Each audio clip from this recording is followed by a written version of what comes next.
إن الحمد لله نحمده ونصلي على رسوله الكريم أما بعد أعوذ بالله السميع العليم من الشيطان الرجيم من همزه ونفخه ونفثه بسم الله الرحمن الرحيم ولا تعجبك أموالهم وأولادهم إنما يريد الله أن يعذبهم بها في الدنيا وتزهق أنفسهم وهم كافرون۔ ترجمہ قرآن کا سبق آیت نمبر 85 سے پڑھیں گے، سورہ توبہ۔ اور یہ جیسے آپ جانتے ہیں تذکرہ چل رہا تھا غزوہ تبوک کا، اور اس میں جو منافقین تھے وہ جو اس غزوے میں شامل نہیں ہوئے، تو اللہ رب العالمین نے ان کے بارے میں ان کے پول کھولے۔ یہاں بھی ہے، پچھلے سبق میں جو تھا کہ آپ نے جب دوبارہ اب مدینہ میں جانا ہے، ان سے کہہ دینا ہے کہ یہ اب آئندہ کسی بھی غزوے میں شامل نہیں ہوں گے، کیونکہ یہ پہلی مرتبہ اس جنگ میں نہیں آئے۔ تو ان سے کہہ دو کہ آج کے بعد ہم تمہیں کسی بھی جنگ میں شامل نہیں ہونے دیں گے، تم ختم، ہمارا تمہارے ساتھ اب کوئی تعلق نہیں۔ اب مزید کہا جا رہا ہے نبی کریم صلی اللہ علیہ وسلم سے کہ کہیں آپ کے دل میں یہ نہ آئے کہ ان کی تعداد بہت بڑی ہے، ان کے پاس مال ہے، یہ اگر ہم سے کٹ جائیں گے، کسی اور جنگ میں شامل نہیں ہوں گے تو نقصان نہ ہو۔ تو اللہ تعالیٰ نے فرمایا وَلَا تُعْجِبْكَ أَمْوَالُهُمْ، نہ آپ کو تعجب میں ڈال دے ان کا مال، وَأَوْلَادُهُمْ، ان کی اولادیں، ان کے پاس تعداد ہے، اولاد ہے ان کی، اور ان کے پاس مال ہے۔ تو اے پیغمبر آپ کو ان کی مال اور اولاد کہیں تعجب میں نہ ڈال دے، یہ اللہ نے ان کو کیوں دیا؟ انما یرید اللہ، بے شک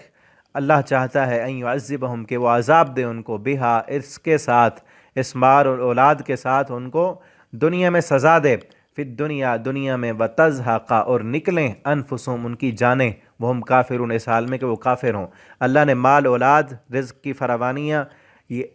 عیش ان کو اس لیے دیا ہے کہ دنیا میں جو کرتے ہیں کر لیں، اور اپنی آخری حد تک پہنچ جائیں،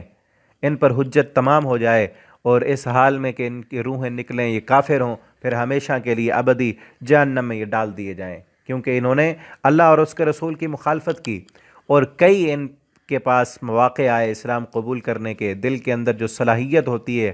حق کو ماننے کی وہ بھی آئی، انہوں نے حق قبول نہیں کیا، تو لہٰذا اب ان کی سزا یہی ہے۔ اور آپ ان کے مال اور اولاد کو دیکھ کر کہیں تعجب میں نہ آ جائیں، آپ پریشان نہ ہوں کہ یہ اگر نہیں آئیں گے ہمارے ساتھ تو پھر کیا بنے گا، اللہ رب العالمین ہی تمہیں فتح دینے والے ہیں۔ وَإِذَا أُنزِلَتْ سُورَةٌ، اور جب نازل کی جاتی ہے کوئی بھی صورت،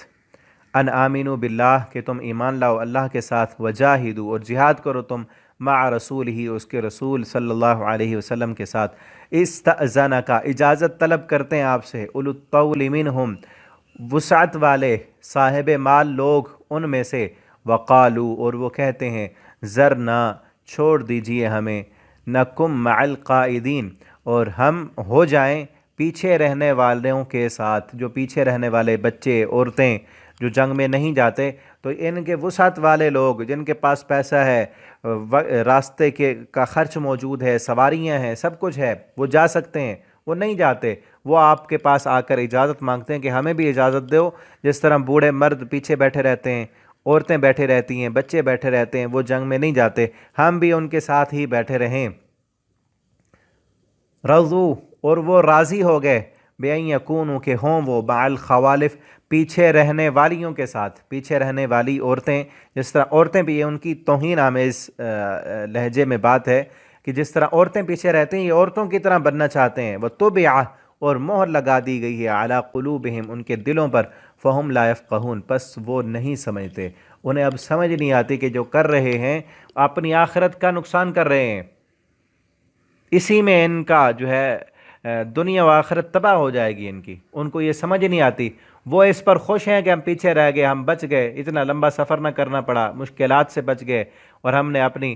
فصل جو پکی ہوئی تھی وہ بھی ہم نے کاٹ لی، اور اتنی مشکل مشقت سے بھی بچ گئے، اور رسول اللہ صلی اللہ علیہ وسلم کو بھی عذر اور بہانے بنا کر ہم نے پیش کر دیے، اس پر وہ خوش ہیں۔ لیکن یہ پتہ نہیں ہے جب اللہ رب العالمین نے ہمارے سارے پول کھول دیے، سب کو پتہ چل گیا تو کیا بنے گا، اور آخرت میں جب سارا کچھ سامنے آ جانا ہے،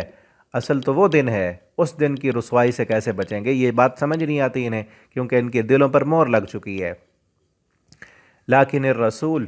لیکن رسول صلی اللہ علیہ وسلم والذین، اور وہ لوگ آمنو جو ایمان لائے، معہو اس رسول صلی اللہ علیہ وسلم کے ساتھ، جاہدو جہاد کیا انہوں نے، باموالہم اپنے مالوں کے ساتھ، وانفسہم اور اپنی جانوں کے ساتھ، واولئک لہم الخیرات یہی لوگ ہیں جو فلاح پانے والے ہیں، یہی لوگ ہیں جن کے لیے بھلائیاں ہیں، اچھائیاں ہیں اللہ کے پاس، واولئک هم المفلحون اور یہی لوگ کامیاب ہونے والے ہیں۔ کامیابی بھی انہی کی ہے، کن کی؟ جو ایمان بھی لائے رسول اللہ صلی اللہ علیہ وسلم کے ساتھ، اپنے مال اور اپنے جانوں کے ساتھ اسلام کے لیے اللہ کے رسول صلی اللہ علیہ وسلم کے ساتھ مل کر انہوں نے جہاد بھی کیا، ان کے لیے دنیا میں بھی بھلائیاں ہیں، آخرت میں بھی بھلائیاں ہیں، اور یہی لوگ کامیاب ہونے والے ہیں۔ اللہ تعالی ہمیں بھی انہی لوگوں میں شامل فرما دیں۔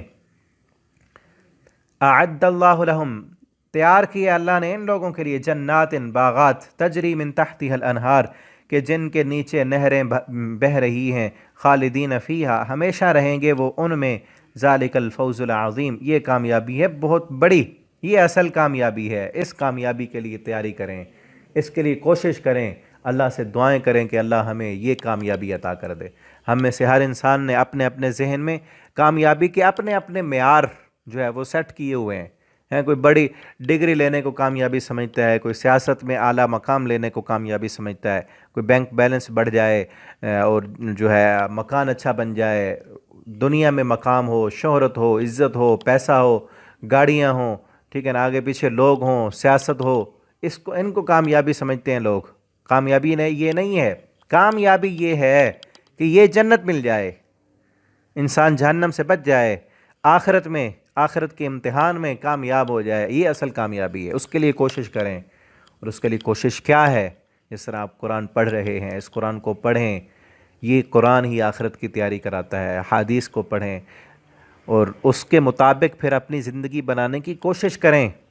اپنے بچوں کو دین کی طرف لائیں تاکہ ہماری آخرت سنور جائے۔ اللہ تعالیٰ سے دعا ہے اللہ رب العالمین ہمیں آخرت کی یہ کامیابی عطا فرما دے، اللہ ہمیں قرآن پڑھنے سمجھنے اس کے مطابق اللہ زندگی بسر کرنے کی توفیق عطا فرما دیں۔ آگے انشاءاللہ اگلے سبق میں پڑھیں گے، یہ اس پارے کا آخری رکوع ہے۔ آگے